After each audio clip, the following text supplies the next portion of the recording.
우리는 어제 하나님께서 드디어 모세를 찾아오셔서 이제 가라라고 명령하시는 이야기를 살펴보았습니다. 이에 하나님은 모세에게 발에서 신을 벗으라고 명령하시므로 전적인 종의 자세를 취하라고 말씀하십니다. 이것은 우리의 생명과 인생과 사업과 자녀, 교회 모든 것이 다 하나님의 소유임을 인정하라는 뜻입니다. 그러면서 자신을 아브라함과 이삭과 야곱의 하나님으로 소개하시고 실제로 살아계셔서 믿음의 조상들을 이끄셨던, 그리고 지금 이스라엘 백성들을 새롭게 빚으셨던 분이 바로 하나님이심을 계시하고 계십니다. 그러니 절대로 바로나 그의 군대를 두려워하지 말고 오직 전능하신 하나님만을 믿고 애굽으로 내려가라고 말씀하십니다. 그리고 소명을 주시는데 내가 너를 구원자로 삼아 이스라엘 백성들을 다 구원하여 하나님의 나라를 이루게 하겠다라고 말씀하십니다. 따라서 하나님께서 우리에게 주시는 소명은 항상 그 목적이 하나님의 나라를 이루는 것, 또한 죽어가는 영혼들을 구원하는 것에 있음을 기억하셔야 됩니다. 그러므로 우리는 우리의 소명의 자리가 항상 하나님의 구원 역사를 이루는 현장이 되어야 함을 기억하시면서, 이런 점에서 나는 왜 굳이 내 사업이 잘 되기를 바라며, 왜 굳이 우리 자녀가 잘 되기를 바라며, 왜 굳이 직장을 다녀야 하며 가정을 이루어야 되는가, 왜 우리는 그렇게 기도해야 되는가라고 자문해 보아야 됩니다. 그럴 때 하나님께서 말씀하시기를 내 나라를 위해 내 백성들은 나를 위해 일하라, 나를 위해 살아라 라고 말씀해 주십니다. 그러므로 이런 목적에 따라서 우리가 살아갈 때 하나님은 우리와 함께 하심을 거듭해서 말씀하십니다. 그렇다면 이에 대한, 부르심에 대한 모세는 어떤 반응을 보였을까? 우리가 오늘 살펴볼 내용입니다. 첫 번째는 주저하는 모세의 모습이 11절에서 12절에 나타나고 있습니다. 여러분, 하나님의 모든 계획을 들은 다음에 모세는 주저합니다. 그리고 11절에 반문합니다. 모세가 하나님께 아뢰되 내가 누구이기에 바로에게 가며 이스라엘 자손을 애굽에서 인도하여 내리이까. 여기서 내가 누구이기에 라는 말은 쉽게 말하면 하나님, 제가 누굽니까? 지금 사람을 잘못 찾아오셨습니다. 저는 하나님을 계획을 이루기에는 적합한 사람이 아닙니다. 저는 목동에 불과합니다. 그러니 이제 다른 사람을 찾으셨으면 좋겠습니다 라는 주저하는 태도입니다. 왜냐하면 지금 하나님께서 말씀하신 계획은 도저히 인간의 머리로는 상상할 수 없는 엄청나게 큰 그림을 보여주고 있기 때문에 그렇습니다. 이것은 단순히 애굽에서 고생하는 이스라엘 백성들을 도와주자는 정도가 아닙니다. 수많은 백성들을 이끌어 출애굽시키고 광야를 거쳐 가나안으로 데리고 들어가 거기에서 살게 하겠다는 예언의 말씀입니다. 이에 대해서 모세는 주저합니다. 현재 애굽에는 가장 강력한 바로의 군대가 버티고 있고, 더구나 가나안 땅에는 세계에서 가장 강력한 부족들, 거인족들이 살고 있습니다. 그러니 어떻게 이들을 다 가나안 땅에서 몰아낼 수 있겠습니까? 애굽을 탈출하는 것도 불가능한데 이 대규모의 인원이 광야를 거쳐 가나안 땅으로 들어간다는 것, 도저히 인간의 힘과 능력으로는, 그의 머리로는 이해가 될 수 없는 불가능한 일이었습니다. 이에 비해서 모세는 보잘것없는 목동입니다. 그는 지금 사람은 고사하고 양들을 치는 것조차 버거워하고 있습니다. 양들을 광야에서 이 편에서 저 편으로 몰고 가는 것조차 죽을 지경입니다. 그런데 어떻게 양들도 아니라 이스라엘 백성들, 그것도 무려 200만 명이나 되는 사람들을 애굽에서 출애굽시켜서 광야를 거쳐서 가나안 땅으로 데리고 들어가 거기에서 가나안 족속과 싸워 이기는 것, 이게 어떻게 가능한 일입니까? 아무리 생각해도 그는 불가능하다고 생각하고 있습니다. 여러분, 물론 광야에서 양을 치는 것 쉬운 일이 아닙니다. 양은 굉장히 고집센 짐승입니다. 그래서 이사야서 53장 6절에서는 우리는 다 양 같아서 그릇 행하여 각기 제 길로 갔다라고 말씀하고 있습니다. 하지만 이스라엘 백성들을 인도하는 것은, 그것도 여전히 노예 근성을 가진 200만 명이나 되는 사람들을 통솔하는 것은 양들을 치는 것과는 비교도 할 수 없을 정도로 어려운 일입니다. 심지어 이들은 40년 전에 자신에게 반항하여 죽이기까지 했던 자들입니다. 그러니 모세가 어떻게 주저하지 않을 수 있겠습니까? 하지만 이러한 모세의 반문에도 불구하고 하나님은 분명히 다시 12절에서 말씀하십니다. 하나님이 이르시되 내가 반드시 너와 함께 있으리라. 여러분, 이것은 무슨 말인가 하면 내가 지금 너를 잘못 찾아온 게 아니다. 나는 제대로 너를 찾아왔다. 그리고 네가 그 일을 이루는 게 아니다. 내가 반드시 너와 함께하여 전능하신 하나님의 능력을 보여주겠다라고 거듭해서 약속하십니다. 여러분, 이것은 내가 지금 찾는 사람은 유능한 지휘관도 뛰어난 장교도 학식 많은 학자가 아니라 하나님과 동행할 수 있는 바로 그 사람, 하나님을 믿고 의지할 수 있는 바로 그 사람, 내가 가라 하면 가고 서라 하면 설 수 있는 그 사람, 바로 너다라고 말씀하십니다. 여러분, 40년 전에 자신이 모든 것을 할 수 있는 것처럼 혈기왕성했던 모세가 아니라 미디안 광야에서 무려 40년 동안이나 낮아지고 낮아지는 훈련을 제대로 받은, 그래서 철저히 자신에 대한 환상과 신학이 깨진, 마치 모세 손에 들려진 지팡이처럼 하나님께서 마음대로 사용할 수 있는 겸손의 사람, 순종의 사람 모세, 내가 지금 너를 찾아온 거니까 잘못 찾아왔다 이런 말 하지 말라고 말씀하십니다. 그러면서 12절 하반절에 확정적인 약속을 주십니다. 네가 그 백성을 애굽에서 인도해 낸 후에 너희가 이 산에서 하나님을 섬기리니 이것이 내가 너를 보낸 증거니라. 하나님은 지금 마치 모세가 바로를 이긴 것처럼 말씀합니다. 이미 출애굽이 끝난 것처럼 말씀하십니다. 왜 그렇습니까? 하나님은 과거에도 현재에도 미래에도 동일한 시간대로 바라보시는 전지전능하신 하나님이시기 때문에 그렇습니다. 따라서 하나님은 지금 모세를 향해서 너는 반드시 승리할 거다라고 말씀하기도 하지만은 너는 이미 승리했다. 승리한 거야. 그러니까 이 말씀 믿고 가면 된다라고 거듭해서 승리를 약속하십니다. 여러분, 하나님께서 우리에게 분명한 약속을 주실 때가 있습니다. 때로는 설교를 통해서 성경을 읽을 때나 기도할 때, 묵상할 때 내 마음을 울리는 성령의 음성이 있을 때가 있습니다. 그것도 거듭해서 반복해서 말씀합니다. 그러면 그 말씀은 아무리 실현 불가능한 것처럼 여겨져도 그냥 믿고 순종하고 가시면 됩니다. 그러면 그 약속은 반드시 성취됩니다. 그러므로 오늘 두 번째로 살펴볼 주제는 그럼에도 불구하고 모세가 또 두려워하는 모습이 13절에서 15절에 나타나고 있습니다. 모세는 반복적인 하나님의 약속에도 불구하고 자신의 두려움을 13절과 같이 피력합니다. 내가 이스라엘 자손에게 가서 이르기를 너희의 조상의 하나님이 나를 너희에게 보내셨다 하면 그들이 내게 묻기를 그의 이름이 무엇이냐 하리니 내가 무엇이라고 그들에게 말하리까.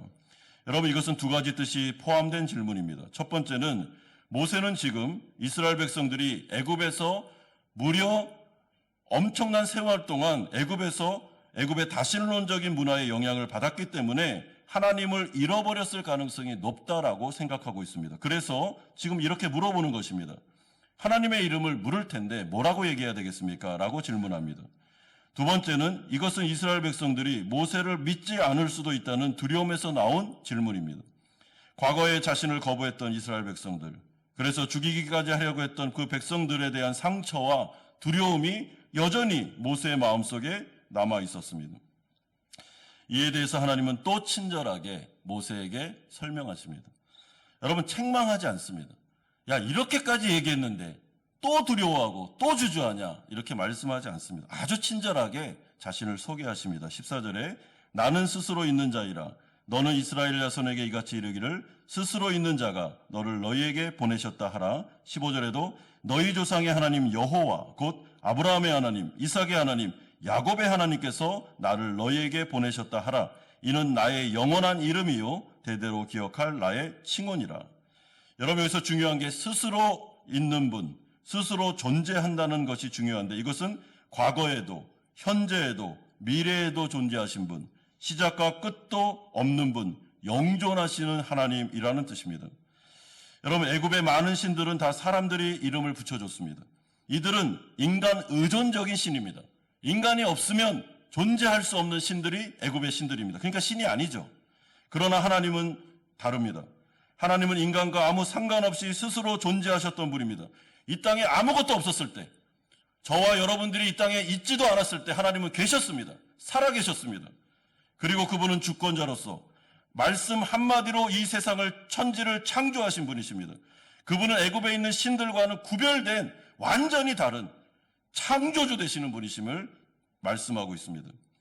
그렇기 때문에 지금 하시는 말씀은 내가 창조주로서 과거에 아브라함과 이삭과 야곱을 친히 인도하셨던 능력의 하나님으로서 내가 너를 보낸다. 너 걱정하지 마라.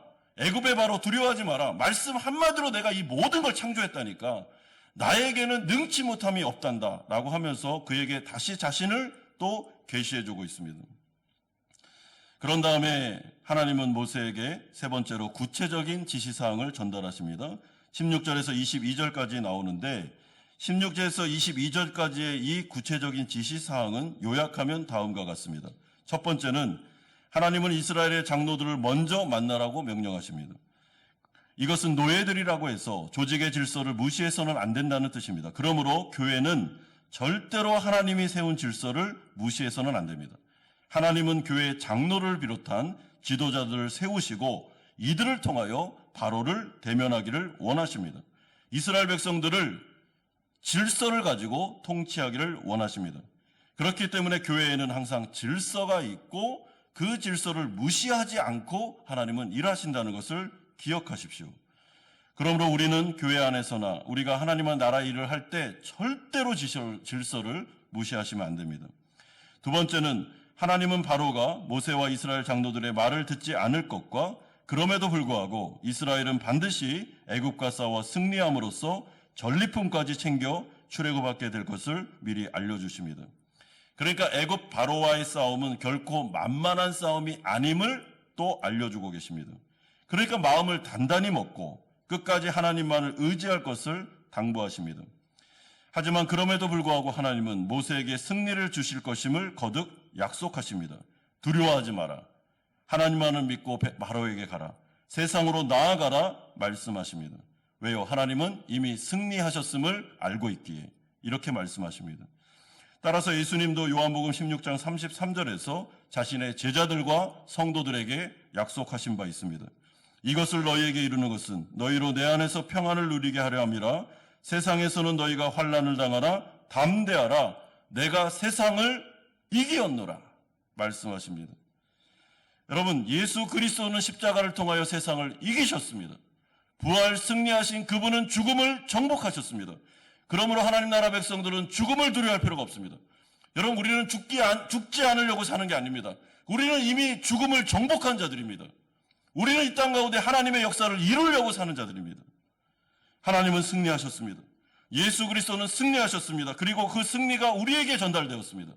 이제 우리가 이 세상 가운데 해야 되는 일은 승리를 보장받은 우리로서 전리품을 챙기는 것입니다. 그리고 승리하신 예수 그리스도는 우리에게 성령을 주셔서 성령을 통하여 우리를 이끌고 인도하십니다. 우리 안에 성령이 계십니다. 성령께서는 우리의 삶 속에 개입하십니다. 때에 따라 우리에게 말씀을 주십니다. 우리를 인도하십니다. 어렵고 힘들 때마다 기도 가운데 역사하십니다. 그래서 승리케 하십니다.